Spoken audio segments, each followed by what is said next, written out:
रामायण की कहानी राम सेतु में गिलहरी का योगदान।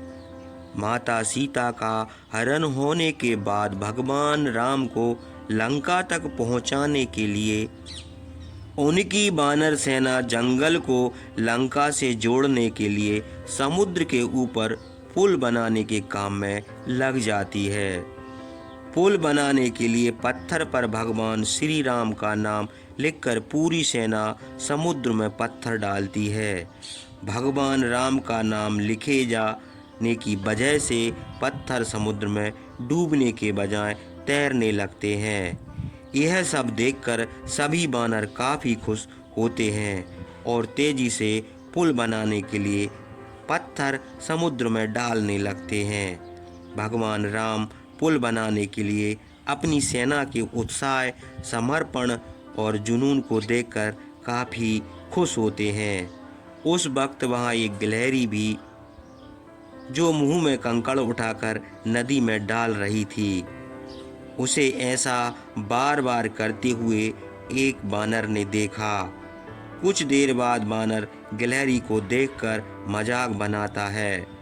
बानर कहता है, गिलहरी तुम इतनी छोटी सी हो, समुद्र से दूर रहो, कहीं ऐसा ना हो कि तुम इन्हीं पत्थरों के नीचे दब जाओ। यह सुनकर दूसरे बानर भी गिलहरी का मजाक बनाने लगते हैं। गिलहरी यह सब सुनकर बहुत दुखी हो जाती है। भगवान राम भी दूर से यह सब होता देखते हैं। गिलहरी की नज़र जैसे ही भगवान राम पर पड़ती है, वह रोते रोते भगवान राम के समीप पहुंच जाती है। परेशान गिलहरी श्री राम से सभी बानरों की शिकायत करती है। तब भगवान राम खड़े होते हैं और बानर सेना को देखते हैं। गिलहरी ने जिन कंकड़ व छोटे पत्थरों को फेंका था, वह कैसे बड़े पत्थरों को एक दूसरे से जोड़ने का काम कर रहे हैं।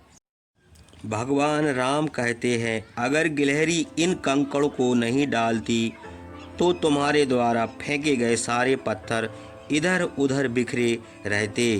यह गिलहरी के द्वारा फेंके गए पत्थर ही इन्हें आपस में जोड़े हुए हैं।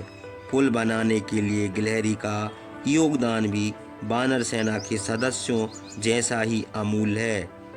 इतना सब कहकर भगवान राम बड़े ही प्यार से गिलहरी को अपने हाथों से उठाते हैं, फिर गिलहरी के कार्य की सराहना करते हैं। श्री राम उसकी पीठ पर बड़े ही प्यार से हाथ फेरने लगते हैं। भगवान के हाथ फेरते ही गिलहरी के छोटे से शरीर पर उनकी उंगलियों के निशान बन जाते हैं।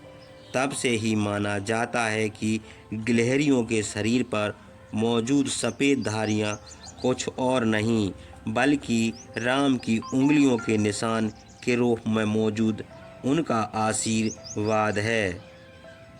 कहानी से सीख दूसरों के कार्य का मजाक नहीं बनाना चाहिए।